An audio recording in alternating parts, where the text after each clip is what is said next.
ما تيجي تشوفي طريقتي في الفطير المشلتت علشان تجربيها بإذن الله وتاكلي من ايديك الحلوين دول.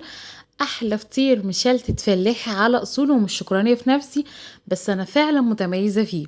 تعالوا بقى بسم الله نبتدي، وتعالوا اقول لكم الطريقه. اول حاجه العجينه بتاعه الفطير انا ما صورتهاش لانها سهله وبسيطه جدا ومش محتاجه. هتجيبي كميه الدقيق اللي انت عايزاه، وهتجيبي على كل كيلو دقيق هنحط معلقه ونص كده سكر كبيره، وهنحط معلقه صغيره ملح. بندوب طبعا السكر والملح في الميه، وهتحطي بقى على قد ما انتي هتاخد معاكي ميه. فكرة ان هي واحدة واحدة كده هتبقى معاكي عجينة طرية بس مش بتلزق. وبعد ما تعمليها بقى كده تعجنيها كويس جدا جدا جدا. الاصل في الفطير العجن الكتير جدا عشان تعملي عرق كده للعجينة فتبقى بتمط معاكي ما تتقطعش. تفردي وتلاقيها كده بتتزحلق معاكي كده زي ما انتوا شايفين كده، تتزحلق كده وانا بضغط عليها خفيف جدا والاقيها بتتفرد معايا بسهولة. فالسر كله في ان احنا بنعجنها كتير جدا جدا جدا، وبعد كده بنقطعها كور، وبنسيبها نغطيها كده ببلاستيك، ونسيبها بقى ايه ترتاح. بعد ما ارتاحت بجيب بقى عندي السمنه وقشطه بقى، لو انتي بتحوشي وش لبن او عندك قشطه فلاحي او شارياها جاهزه من السوبر ماركت. المهم ان انتي دلوقتي هتبقى عندك القشطه والسمنه، الاتنين دول اللي بيخلولك طعم الفطير المشلتت الفلاحي الخطير ده. انا هنا هعمل فطير بتاعي، هعمله عايزاه اللي هو الحجم الوسط، مش كبير جدا ومش صغير.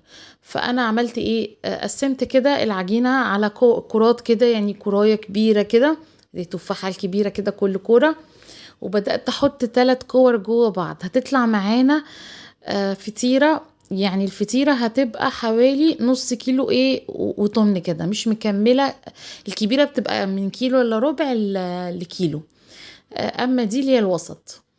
وبعد ما بحط ايه زي ما انتم شايفين فردت اول كورة ودهنتها سمنة، وبعد كده بحط ايه قطع قشطة كده بسيطة.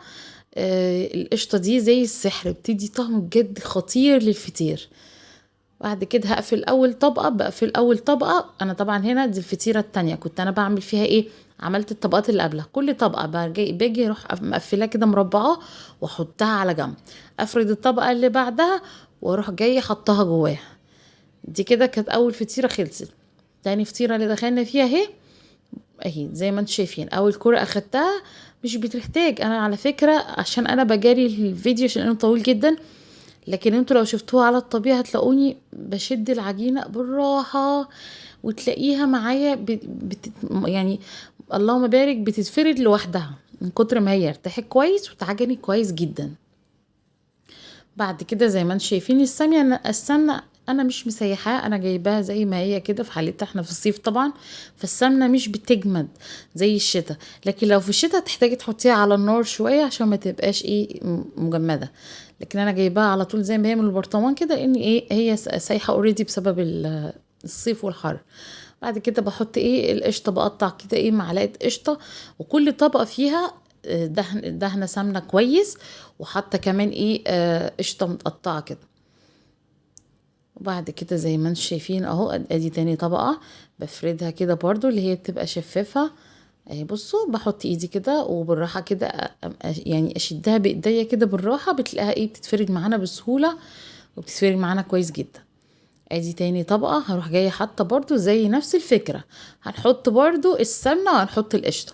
طب التسوية بقى، احنا طبعا إيه انا من القاهرة، وعندنا هنا ما بيبقاش فيه الافران اللي موجودة في الارياف الحلوة اللي بتطلع الاكل جميل ده. عندنا بس الفرن بوتاجاز الفرن الكهرباء، طبعا عشان المساحات هنا ما عندناش المساحات الكبيرة اللي بيتحط فيها الفران وكده. طيب، او احنا مش متعودين على استخدامها. فهنعمل ايه، انا عندي دلوقتي عندي فرن البوتاجاز وعندي الفرن الكهرباء. انا بحب اسوي في فرن الكهرباء، بس برضو لما بسوي الفرن البوتاجاز نفس الفكرة ان احنا هنرفع الفطير فوق فيتحمر من الوش اسرع. الاول بحمره من الوش وبعد كده بنزله تحت يتحمر من تحت، يعني مش من الاول من تحت، لا من الاول من فوق. فانا في الفرن الكهرباء بيبقى تسويته احلى. لو عندك فرن كهرباء، ما عندكيش فرن البوتاجاز برضو حلو، بس الفكرة ان انتي لازم نار عالية والفرن يبقى متسخن كويس جدا جدا قبل ما تدخلي الفطير، يبقى سخنيه كتير جدا واول ما تدخليه، وكمان النار عندك تبقى عاليه. الفرن الفطير لو اخد كتير وقت كتير في الفرن هينشف منك، مش هيبقى حلو. ولازم تحمري الوش الاول وبعد كده تسيبيه يستوي من تحت بقى، ومش بياخد وقت كتير، مجرد ما تلاقيه اتحمر من فوق ومن تحت خلاص كده الفطير استوى. بصوا ادي اهو بنحط طبقه جوه طبقه وبنقفل كده، وعلى حجم الفطيره اللي انت عايزاه. يعني انت عملتي مثلا، عملت 3 كرات، عملت لي الفطيره قلت لكم الوسط. طب انا عايزه اعمله فطيره كبيره كبيره كده حلوه، في الصواني الكبيره الضخمه اللي هي بتبقى حاجه و40 42 او 40 كده. فاعملها ساعتها انا. يعني الصينيه اللي عندي انا صينيه ما بقيسها، انا مش عارفه هي بتتقل بالمقاس ايه، بس انا لما بقيسها بالمزوره كده بتطلع معايا 42 سنتي، دي 30 سنتي. 30 سنتي بس بتبقى تخينه فيها. انا عندي البنات ولادي بيحبوا تخين، بيحبوا ياكلوا القلب، انا بحبه ارق من كده شويه. فانا عملت 3 فطاير مشلتت، وعملت كمان فطير بالجبنه، وعملت فطير حط عليه سكر. في اخر الفيديو برضو هعملهم معاكم. الاول هعمل مشلتت 3 مشلتت كده، عملت دي تخينه كده مليانه لحم، وعملت كمان 2 بس ارق بقى، دي هتطلع تخينه تخينه يعني عشان مليانه قلب كده، بس تستوي حلو جدا برضو، بس تاخد وقت اطول شويه من الفطير التاني. بعد كده بقى ايه ده اللي احنا بنحشي جبنه، بيبقى كوره واحده بس. وبعد كده بقى بحط الحشوه في النص كده زي ما انتم شايفين. انا بحط جبنه بطعم البسطرمه، وحطيت عليها شريحه جبنه رومي كده متقطعه صغير. حطي الحشوه اللي انت عايزاها. انا الحشوه البسيطه دي ولادي بيحبوها فانا بعملها. واقتصاديه، مش مكلفه قوي، بحط شريحه جبنه واحده بس وطعمها والله بيبقى خطير. بعد كده بقفل كده من الاطراف وبحطها في الطاسه. انا بسوي بقى الفطير الصغير ده في الطاسه، بيطلع طري وجميل، فانا بحب تسويه الطاسه جدا للفطير الصغير. وعملت 2 رفيعين جدا كده. والفطير اللي بيتحط فيه جبنة او بحط عليه سكر بعمله اخف من الفطير مشلتت، مش بحط كمية السمنة والقشطة والكلام ده، لا خالص، بحط كمية بسيطة عشان بيبقى لو دسم جدا مش هيبقى حلو المحشي جبنة او سواء اللي محطوط عليه سكر.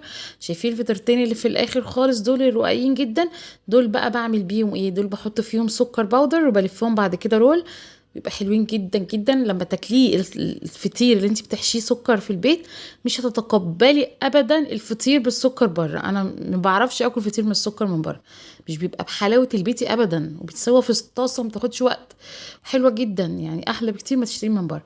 بصوا بقى الفطير المشلتت بتاعنا، انا مش هتكلم كتير، المنظر نفسه بيتكلم عن نفسه بصراحه. جربوه، ربنا يحسن ما بين ايديكم جميعا يا حبايبي.